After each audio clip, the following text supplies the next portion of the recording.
Hello everybody, so today I'm gonna fully review the Jeep finally.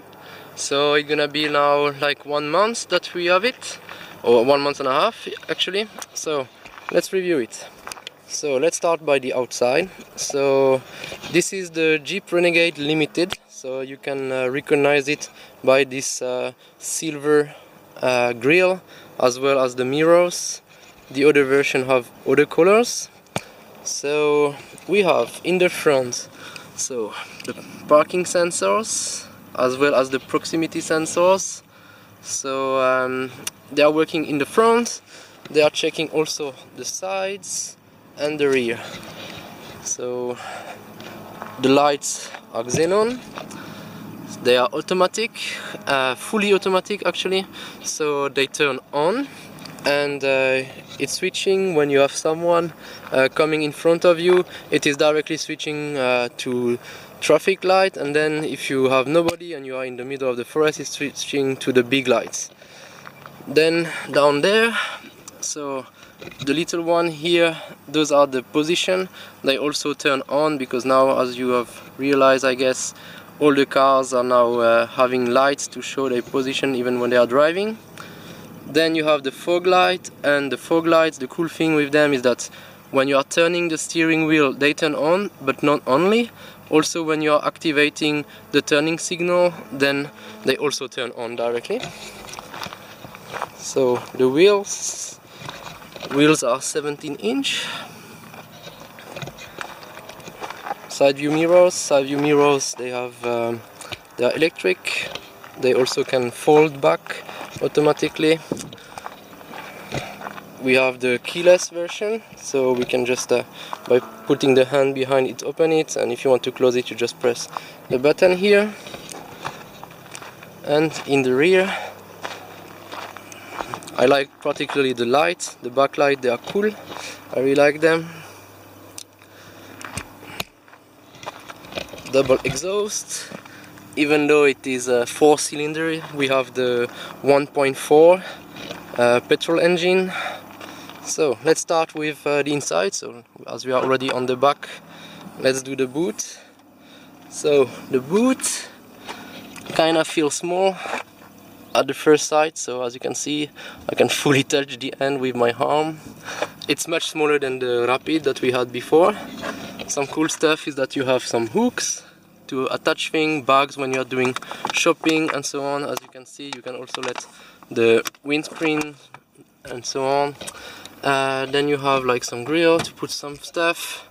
You have a power supply, 12 volts with cigarette lighter style.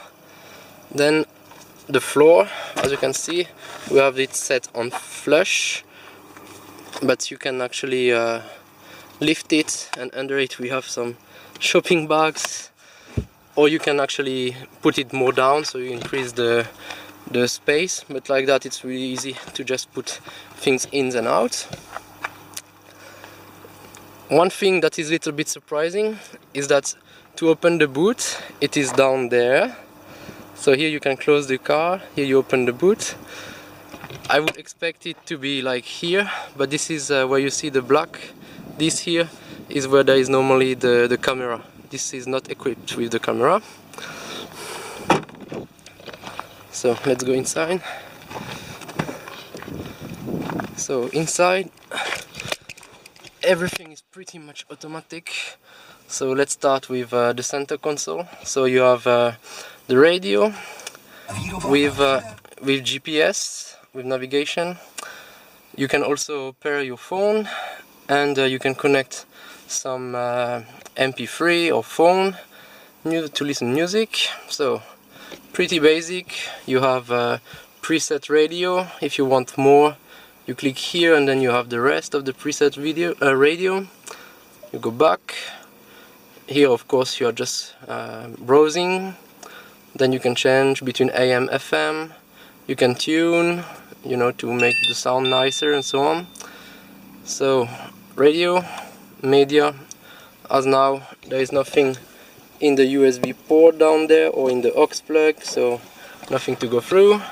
You may have heard it just now, the phone paired. So as you can see, it's ready. it's you can activate it on the steering wheel by voice. You can call, you can say what you want. Also, you can send SMS if your phone is compatible. I tried it, my phone is unfortunately not compatible, but it's pretty cool. When you have the right accent, you can try. Let me see. So you click here.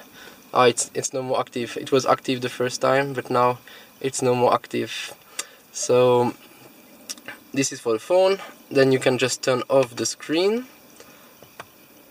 Then you have the navigation.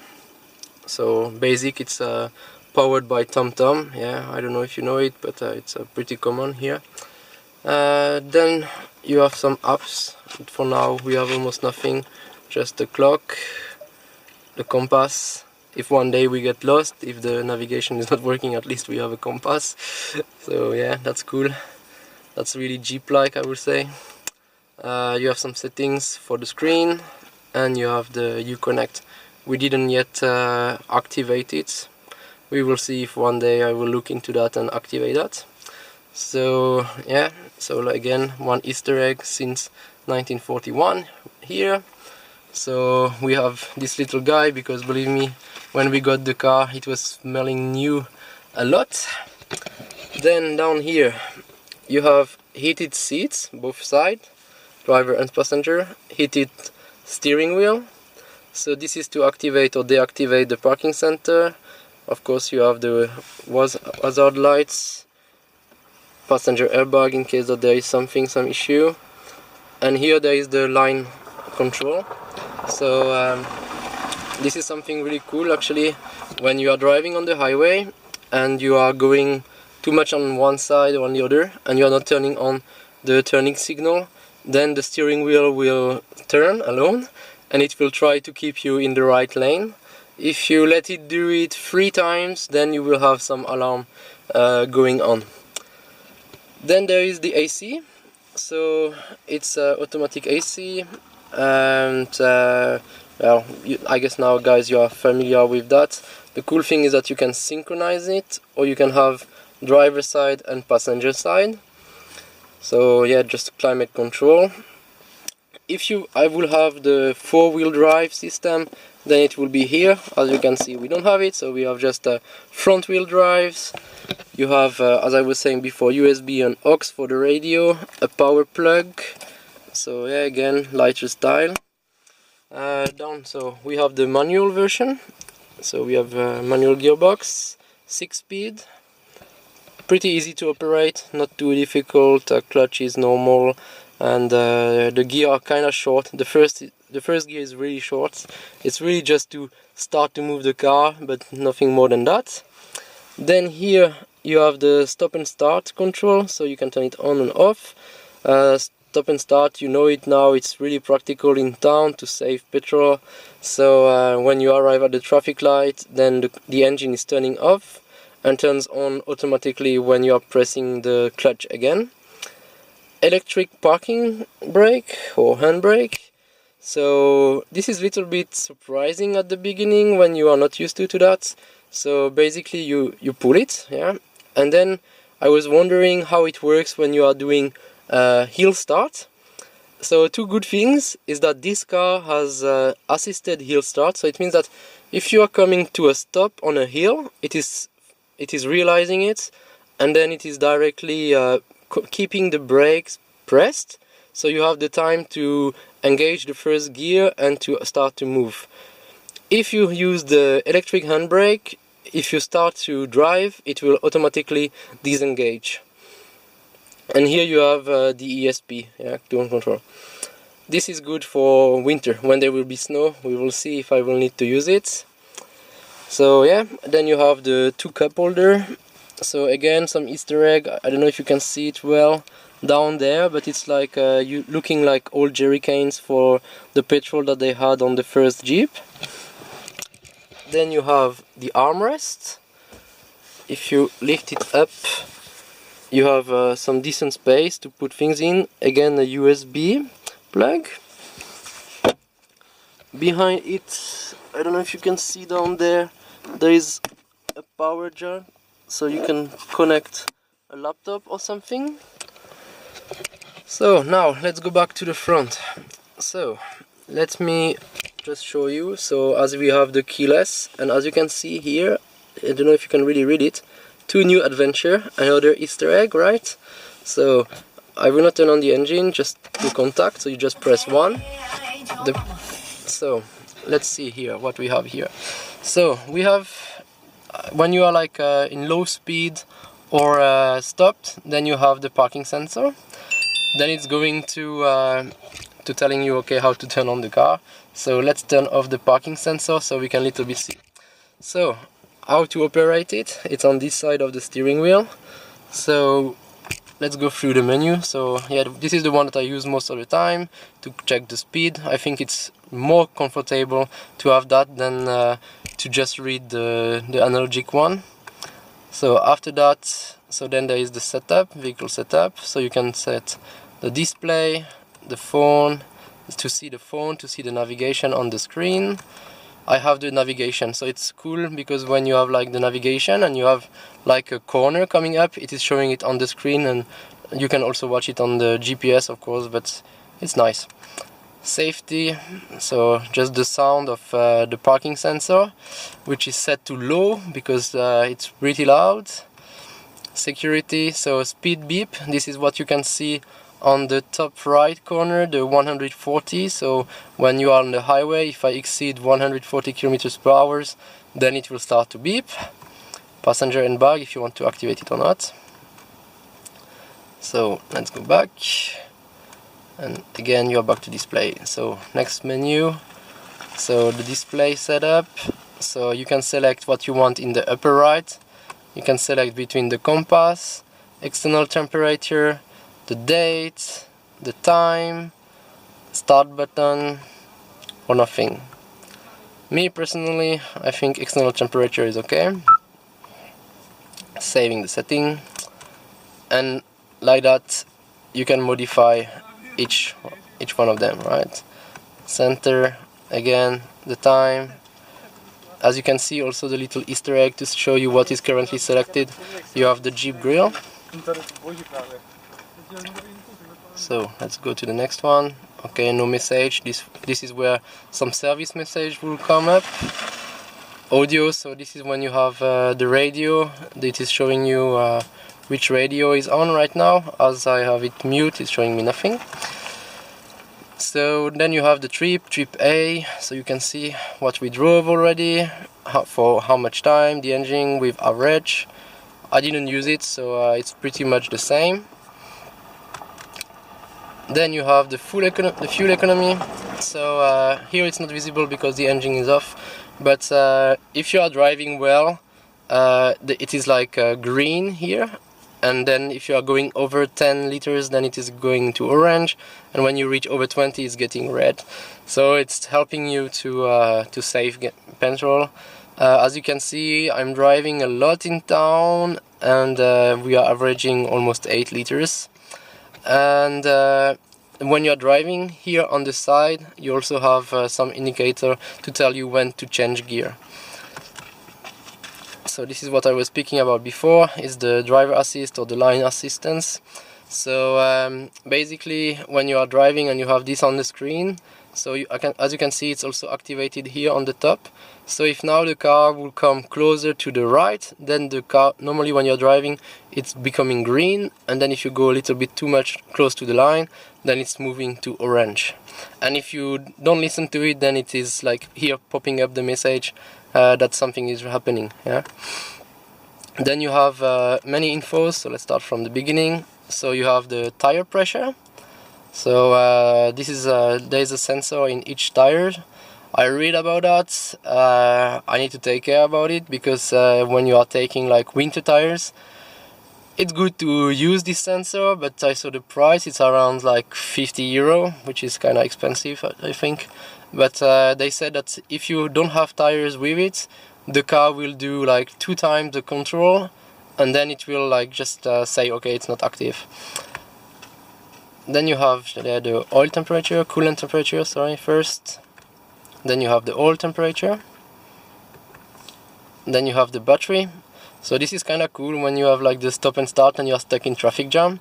You can see that usually it's going up to 14 volts, and then you can slowly see it discharge, and when you are like too long stopped and you have the stop and start activated, then the engines turn on alone.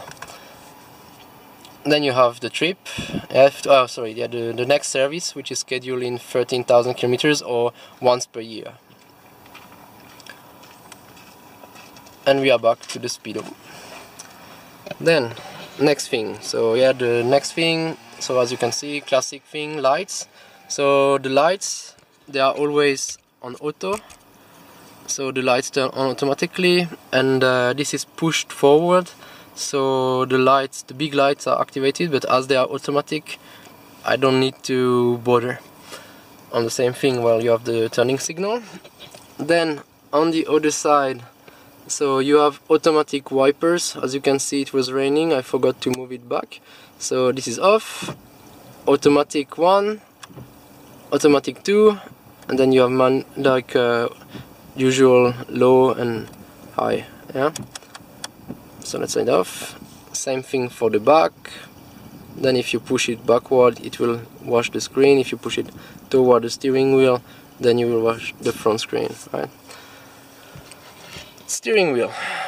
The steering wheel horn in the center, so you can have the cruise control, so you press on it to activate it. Then you have like to set the speed plus, to reduce the speed, and to resume the speed. Yeah. Here you have limitation. I never use that. I've never been a big fan of that. Not really sure what, I guess it was the ancestor, but I don't really use that one. Other than that, so the windows, so the passenger and the driver windows are automatic, so fully automatic, meaning that they can go down automatically and they can go up automatically.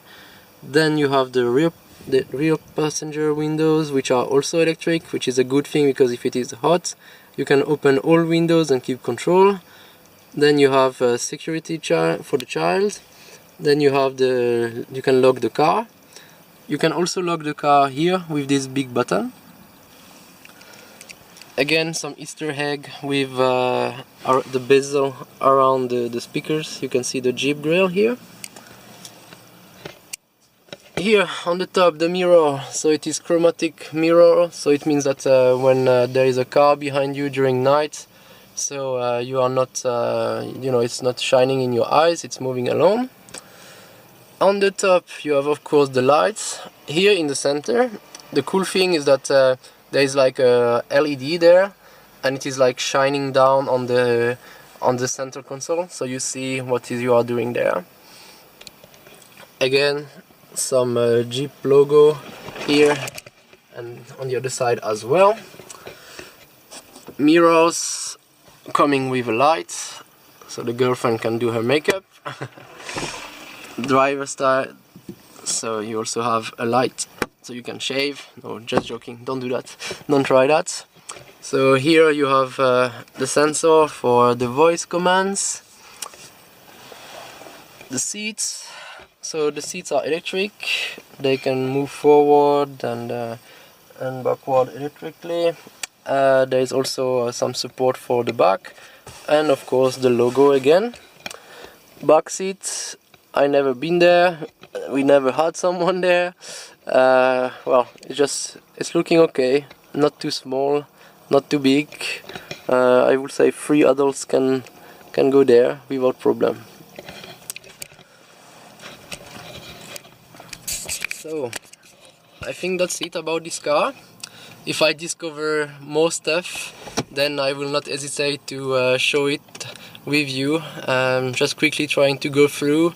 Yeah, just to tell you that at the petrol, when you want to refill, so there is no cab. Yeah, so it's locked automatically, which is cool because the Rapid, for example, you had to have these little things to remove.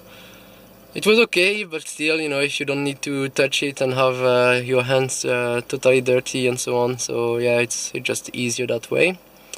Other than that, the engine, not much to throw there. There is a lot of plastic. You almost see nothing now these days, right? So I think I will skip that. So yeah, so that was we have like now I guess you saw it, 1,800 kilometers. Yeah, we have it set in kilometers. So yeah, good so far. No bad surprise. Consumption on the highway is okay. For your information, the gas tank has 48 liters, a little bit on the small side, but yeah, we will see when we will go the trip to France how many times we have to refill. I hope only twice, like I was used to do. And yeah, so yeah, nice car, good car, we're happy about it. As you could see, we are driving around quite a lot. So yeah, 1,800 kilometers in a month and a half. We have the right to do, or we are doing aiming for 20,000 in 1 year. So we will see if we manage it. So yeah, that's pretty much it about it. So I hope that you enjoyed this little review of the Jeep Renegade Limited 2-wheel drive. And if you did, please subscribe to see more car reviews. And other than that, have a nice day. Bye bye.